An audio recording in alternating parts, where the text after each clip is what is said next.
Good. That's what we know to do with our children. Warmth. I think we don't do it so much with Good. ourselves. So warmth, not just physically, but warmth emotionally. All right? Yes, real good. What else? How could, yeah, okay, so you're widowed or a widower and there's nobody to share that warmth with, what might you do? Prayer. Good. Prayer. A phone call to a loved one, just checking in to tell you, I love you. Oh, I love you too, Grandpa. Or whatever it takes to get that warmth. All right? What else might be a relaxing bedtime routine? For me, it's reading. Okay, to unwind the mind by reading. Okay, reading things that probably aren't Tom Clancy novels. Yes. Reading. Good. I journal. Good. Okay. Journaling is really good. You know why? It's something to look back on for different periods of your life, for how you got through certain areas of your life.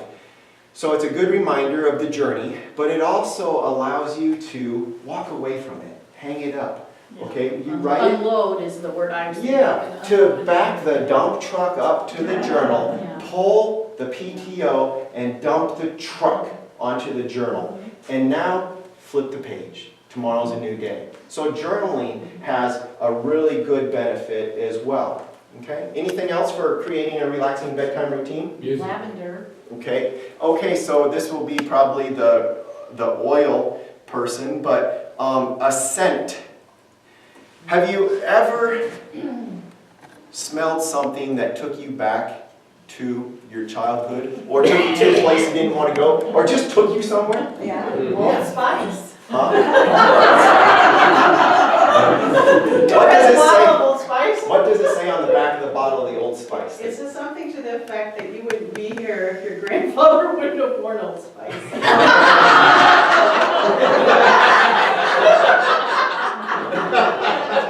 That's just funny. So a calming scent. Good. These aren't like your to-do list. They're just ideas we're throwing out. Anything else? A hot tea.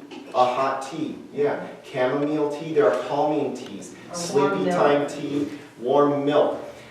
Here's a little hint for the non-sleepers like, I just can't get to sleep. Okay. There are a lot of natural remedies, and you can look them up and Google them, and you get the list. Okay. 1, a tablespoon or 2 of yogurt.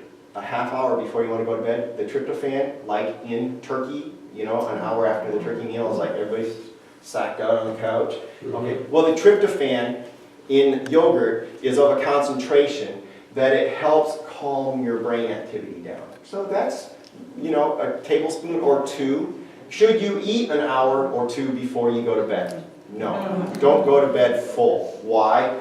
You won't get to sleep. Your body's in uproar trying to digest it. So not eating too close to bedtime.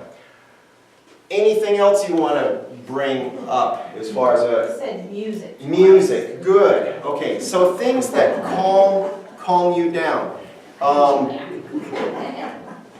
Christy has some music that she has put together from various people who, that help calm your nerves, and it kind of takes you through either some yoga stuff or some prayer things, prayer ideas, or just visualizing parts of your body relaxing. So there's guided music or guided imagery. Here's another one, a breathing exercise. We'll just make that its own thing, because if you cannot get to sleep, this little breathing exercise is very helpful, and that is in through your mouth for 4 seconds. I'm sorry, in through your nose. Always think of this, filter, no filter, okay? In through your nose for a count of 4. 1, 1,000, 2, 1,000, 3, 1,000, 4. We don't breathe like that. But you go in through your mouth, through your nose, sorry. Let's just write it up here. 4 seconds through your nose.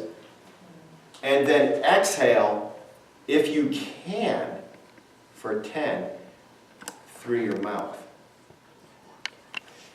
It's really hard to do. You're going to get to 6 if you're lucky, and 7 if you're really good, and you're going to say, okay. Well, the reason for that is as you train yourself to do that, it relaxes the breathing muscle right under your lungs, which is the diaphragm, which is the core of your body, the core of your heart energy just under your heart, and it slows everything down. And so what you're doing is you're forcing relaxation of your diaphragm. And I see eyelids getting heavier right now. It helps relax your breathing muscle, which helps relax your body. And it helps create a rhythm of in and out that relaxes your body. This is from traditional Chinese medicine, also called in our country acupuncture. Okay, been around for 5,000 years. I have a year of acupuncture training. I don't practice it with needles, I practice it with pressure. In ancient Chinese medicine, here's another nugget worth showing up for today. In ancient Chinese medicine, the #1 cause of disease, you'll never guess it, so we won't spend our time trying. The #1 cause of disease is wind entering the neck, right here, okay? Which is why historically, we wear capes, turtlenecks, cloaks, and we keep the neck covered. It sounds really weird to us in our Western medicine way of thinking, but wind entering the neck sets the body up for stress and disease. And the ancient Chinamen knew it, and they always kept the neck covered. So, when we see our kids running to the shortstop for a Coke and a Twinkie with no coat on, going to school when it's 20 below, is it any wonder we're sick? Okay, so keeping the neck covered in the winter is really important. Okay, we're going to have to speed it up because we're like, are we okay? Are we okay? No, we're not. All right. So, make your bedroom a sanctuary. How do you do that? No TV. No TV. Nothing that's going to speed you up. Make your bedroom a sanctuary, a place of peace, a They also place say of tranquility. No computer Electronics? screen type stuff going into Yes. iPads. No gadgets, no phones, none of this stuff. No. It has something to do with the light. The light. The lights going into your eyes. Right. Temperature? And temperature. Temperature's kind of a personal preference thing, and I read both things. You know, there are places where people really want it very, very cool, and places where you want it really warm. But let me tell you this: when it's cold out, what do you want? Warm. Warm. And when it's warm out, what do you want? Cool. I guess you found the answer. Okay? So temperature matters. Do what it takes to help you get to sleep. Okay? So that's usually the opposite of what it's doing outside. All right? Pillows. We won't spend a lot of time because there's no good answer. Pillows just are a dreadful subject. I used to stock them and I decided this is the biggest money loser in the world because nobody's satisfied with pillows. Suffice it to say, on your back, you need very little. On your sides, it needs to be big enough to keep your head level. And for most of us, that takes a weird pillow or 2 pillows to get that done. If you're conscious of when you turn over at night, it really helps. But if you're really sleeping, who knows when you're rolling over at night, right? So pillows are this, like, purgatory quandary, all right? It's really a wrestling match. But if there is a universal one size fits the majority, like 51%, the memory foam pillows that have a flat side and then they have a big side here and a smaller side here. You know what I'm talking about? Okay. Those work pretty well. When you're on your back, you use the side, or you use this side up when you're on your back, and it helps keep the curve in your neck, okay? That's their nose and their mouth and their eyeball, okay? But then if you're conscious of turning over, you flip that over and put flat side up, and it'll keep your head level. And not everybody fits that description. But as far as finding a pillow that works, that's probably the closest thing. What else? Avoid large meals. Get out of bed if you're not sleepy. Now, does that fly in the face of what you might think? Yeah, because you're supposed to sit there or lay there and take it. I'll get to sleep. Oh, no, you won't. Get out of bed and go do something until you're tired. And we're talking about now building the routine. Okay? These are the habits that you develop to build the routine so that you can get your 8+ hours of sleep. So return then when you are sleepy. And if you keep doing that, eventually you'll sleep through that time. Because this is training. For a lot of people, this takes training. Our society doesn't. What does our society think about sleep? Waste of time. Yeah, you don't need much. In fact, there are programs out there to train you to do what? Sleep. Less. I can get by on 2 hours of sleep. You ever heard people? I can get by on 2 or 3. They're proud of it. Huh? They're proud of it. Yeah. And what do we have going on in this country? A lot of disease, all right? So sleep is one of those things that will help. Tom, Mom. before any of these, do you change out of your daytime clothes into something comfy? Oh, well, now that was a given, okay? Yes. Mrs. Wicks, believe it or not, wants to be buried in her pajamas.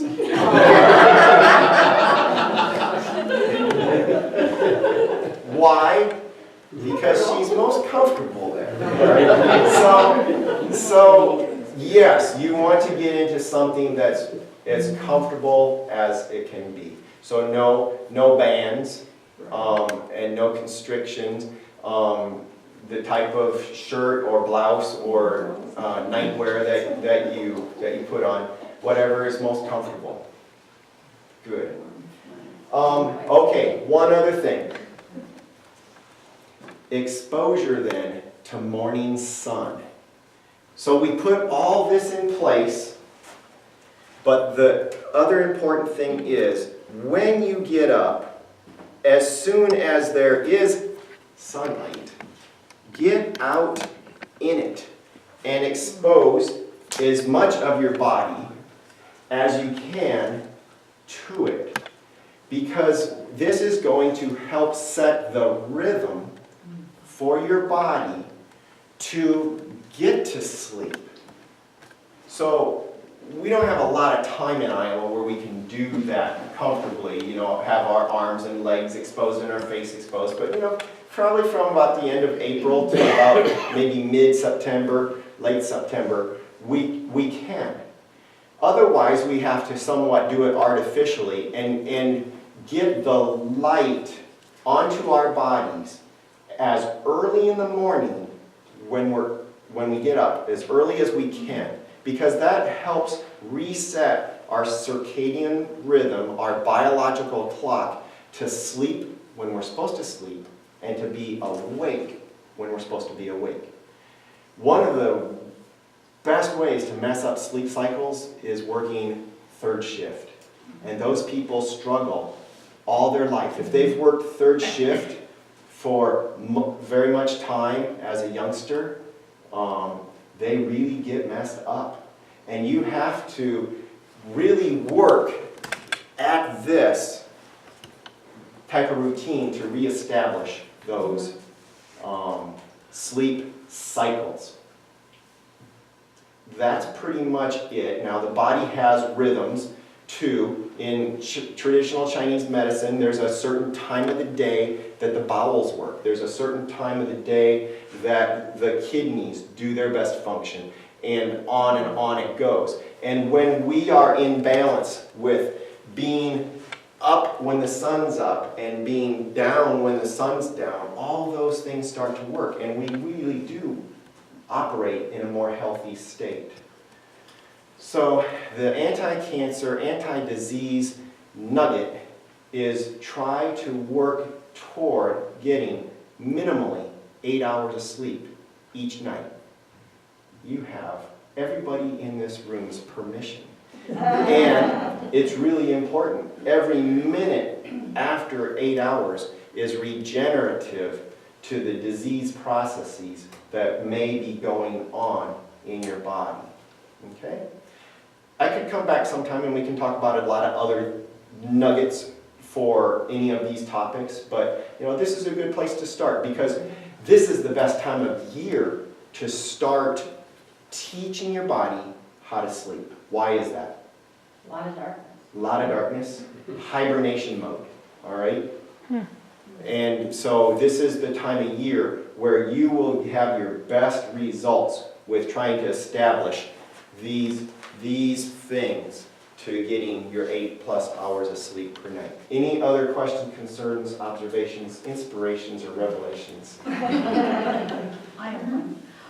For those of us who can get to sleep, but then we wake up at 3:30, 4:30 routinely, and then you're awake in the middle of the night, what kinds of things cause that, or what kinds of things can we do to minimize that? Well, for sure, check in on that bedtime routine. Just make sure that you have that in place. And when that's in place, then go back to some of the things during that time that you wake up at 3:25 every morning.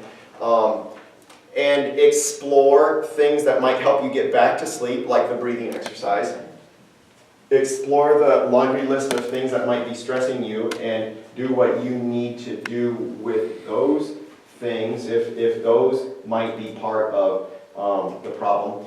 If it's truly you have just had enough sleep, just be consistent in this bedtime routine, in that exercise routine. And do we exercise right before we go to bed? No. You really combining our exercise with our AM sun is probably the best way to go. All right. I think it was, I'm really hot. Oh, now I'm cold. Now I'm hot. Now I'm cold. I'm hoping I grow cold then. And get past that age. I have that too. Right now. Hormone regulation, that's another topic. Wicked. It's gotta be, yeah. But if it's your mind waking you up at those hours, a lot of times I would just pray. Yes, Because there's a reason I'm up. And Right. sometimes it's because I need to pray for people. right. And there are, do you believe that there are spiritual forces all around you? Absolutely. Do you believe that there's spiritual forces of light and good, and spiritual forces of darkness and evil? The battle, historically, known to ministers and spiritual counselors, the big battle, happens between 3 and 4. Okay? When you wake up at 3 o'clock every morning, there's a reason. And so it's time to go to fight on behalf of good and light. Okay? And so you may be interceding or being called to intercede on behalf of somebody you love and care for, or may not even know, or read about. But whatever comes to mind during that time, consider it just like Samuel hearing the voice of God, waking him and saying, perfect timing.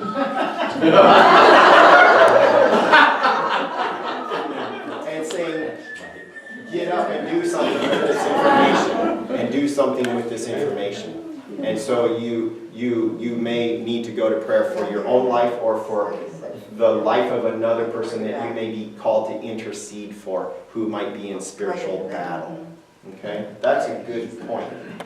Yes, Another thing is, don't try and go back to sleep without going to the bathroom. Get up and go. sure, Yeah. yes. Because I've yes. tried and it Right. doesn't work. Right. Bladder muscles, as they age, do they tighten or do they loosen?